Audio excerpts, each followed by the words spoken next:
Welcome back to all my global students out there to our next lesson of the Southern Academy of Woodworking and Environmental Design. I'm George Berry, the Wood Guy, and today we're going to discuss hand tools.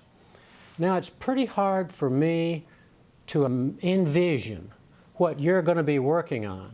I have students who are emailing me from Portugal, emailing me from France.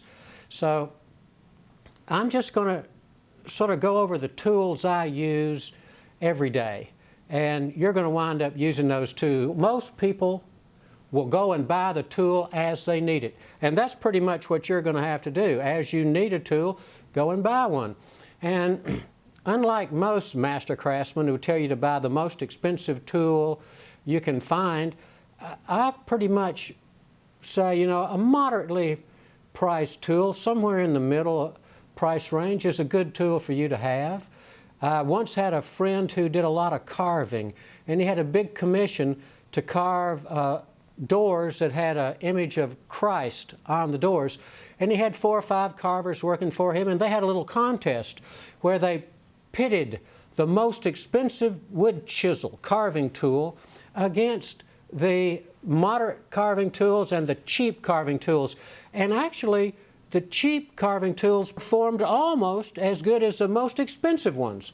So it's a matter of, you know, you keeping it good and sharp, but you don't have to spend a whole lot of money. You certainly don't have to buy the best tool in the catalog. And there's a lot of woodworkers who are more tool buffs than woodworkers, and of course they get the most expensive they can find. When I go on site to install a job or to mount a cabinet on the wall, I always take a toolbox with me. But most cabinet makers, in the beginning, make the mistake of making a toolbox and storing all their tools in it. Well, it turns out pretty quick they discover that that toolbox is too heavy for them to pick up. So I have 2 toolboxes, and they do me well, and they have little trays. Now here's a tray right here out of one of my toolboxes, and this is the tools I use most every day. So I take them with me when I go, and I bring them back and I use them. Notice all the tools are vertical. Most toolboxes people design have drawers, narrow drawers, and you pull them out and you see all the tools on that drawer, and you push the drawer back in, and then you pull out another drawer. But you can put more tools in less space by putting them vertical and looking down on the top of all the tools. So this holds a lot of tools in this very small space right here. One of the first tools that every woodworker is going to need, sort of working backwards, is clamps. So here is the standard for the clamps in the woodworking. This is called a hand screw. This is millennia old. They've had these for thousands of years. Some authors suggest that these were originally adapted from implements of torture. This is what the modern clamp. This is called a quick clamp. See, this slides up and down, and when it's engaged and you're pushing on it, you turn the handle and it won't slide anymore. And so that's quick clamp, because it'll go from that big to that small real quick. Unlike a C-clamp, where you have to screw in and out all the time. So this quick clamp is something you should have. And they go in various sizes. These quick clamps right here, I bought these 25 years ago, and I use these all the time. It's very rare that I'm clamping something that's that bigger than that. So that's another quick clamp. Now the gold standard in quick clamps are these clamps here. These are quick clamps, and you can clamp anything with these. These go very wide.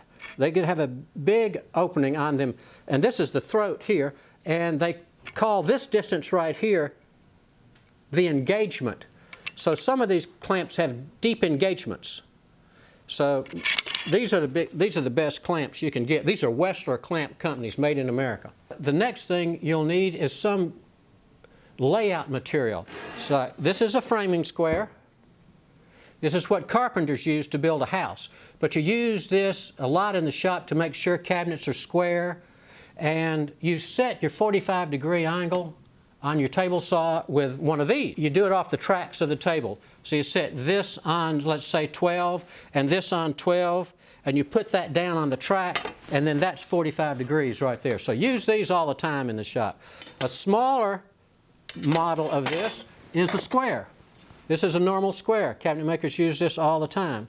And if it has a little block of wood instead of, that's called a tri-square. Tri like T-R-Y, not T-R-I. You're trying it to make sure that it's squared. This, if you only have one square, this is a square to have.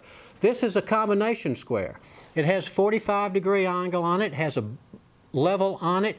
This is 90 degrees right here. You're always setting the blade on the table saw with one of these. And this slides in and out. So when you're marking something parallel to the edge, you can set this, say, for 3 inches, and then run it down the edge and run your line down the edge of the work. You have to have one of these. Use this every day. So that's the layout materials. Now, T-square you can use to lay things out. Like if you make a piece of furniture, over time you will come to realize that you must have a full-scale drawing. And then every piece that you make of that furniture, you test it on the full-scale drawing for length and thickness. So every piece you make, you test it on the drawing before you get the whole thing halfway glued together and clamped up and find out one piece is too short. Everything is a full-scale drawing. So this is a T-square I use for the full-scale drawings. This is used in drywall work, for cutting drywalls, but this is what I use to make full-scale drawings. Of course, I have an 8-foot long straight edge that I use too. Of course, with layout tools, you're going to need a collapsible rule, a folding rule, and a steel tape. Now, the craftsman I was an apprentice to, he didn't like steel tapes. Steel tapes have 2 disadvantages. This little tab on the end, it moves in and out to make up for its own thickness. So you can measure, and when it's pressed in, you can measure inside objects, or you pull it out and hook it over the edge and measure the outside dimensions. So, but steel tapes are made of steel, and they will expand and contract with changes in temperature. So if you go out in the field on a winter's day and you measure something, and then you come back into a warm shop, that measurement could be slightly off because of the expansion and contraction in the steel itself. This does not bother a carpenter. A 1/4 of an inch here or there doesn't bother a carpenter, but it worries the hell out of a cabinet maker. So steel tapes are good. You get rough cut lumber, you measure lumber with them, but this is the rule that most master craftsmen in America use. This is a collapsible rule. So it unfolds, and you set all your equipment with them. You set the table saw with these things. My master, he came over one day and he said, "Get rid of that steel tape and get you one of these." So I've been carrying one of these ever since. So this is a must. Now let's get down to the really working the wood. We've laid it out, we've measured it, but now let's work it. The first thing that you're going to need is a saw. So this is a skew-back saw. This is a skew-back, and this is the hand saw that most American craftsmen have. They have a bow saw sometimes too, which is a frame and a thin blade, but this is generally what you use in America. Most craftsmen are using machines in their shop anyway and not using a whole bunch of hand saws, but this is the hand saw. And then this is a back saw. It has a back on it. And this is a dovetail saw. If you're cutting dovetail joints, you need one of these. This is a spring clamp, which goes with the clamps.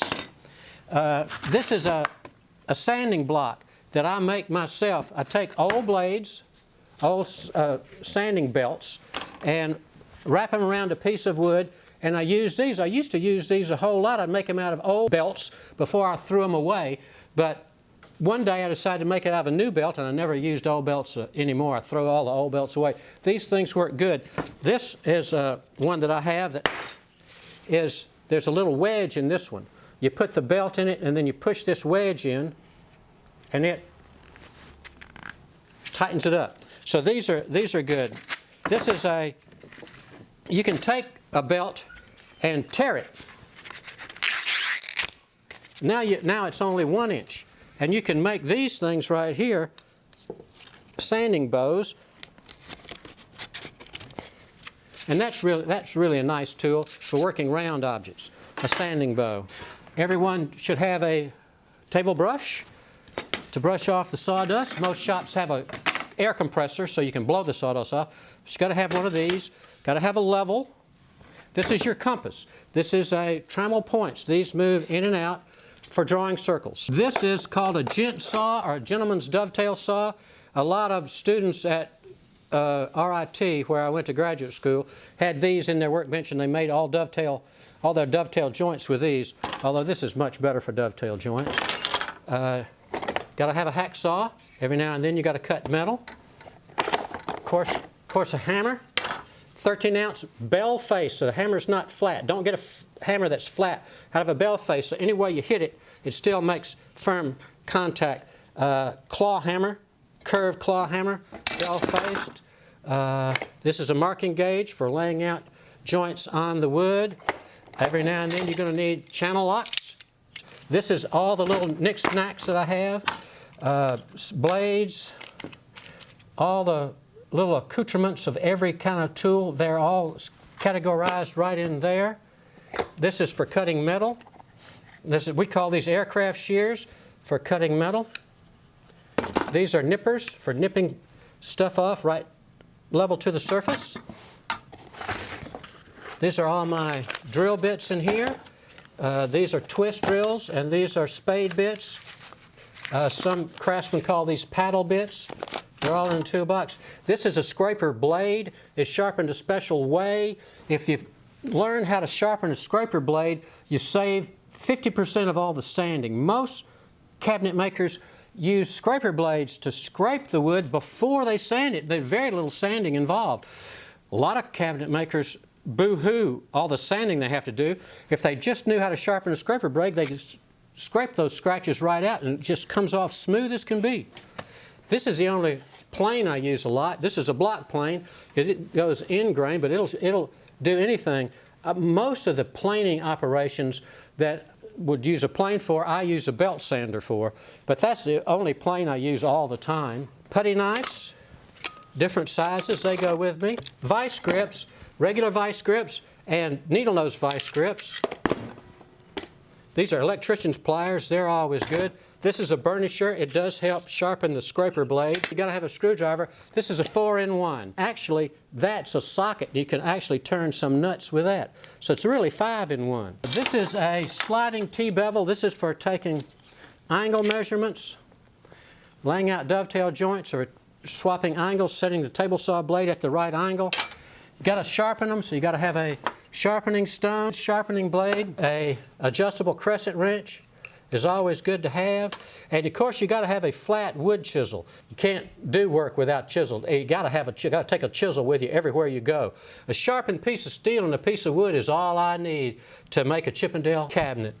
So most of the tools, I want to caution you one thing before we leave and give you, you're going to have to buy your own tools and you just have to muddle through it. But a word of safety. You either hold the tool or you hold the work. You do not hold the tool and the work at the same time or you wind up working on your hands. The worst cut, I've been doing this 45 years, and the worst cut I ever had in woodworking was not from a machine, but from a hand tool. So the major part of using these hand tools is keeping them all sharp. So next time, we'll cover sharpening your hand tools.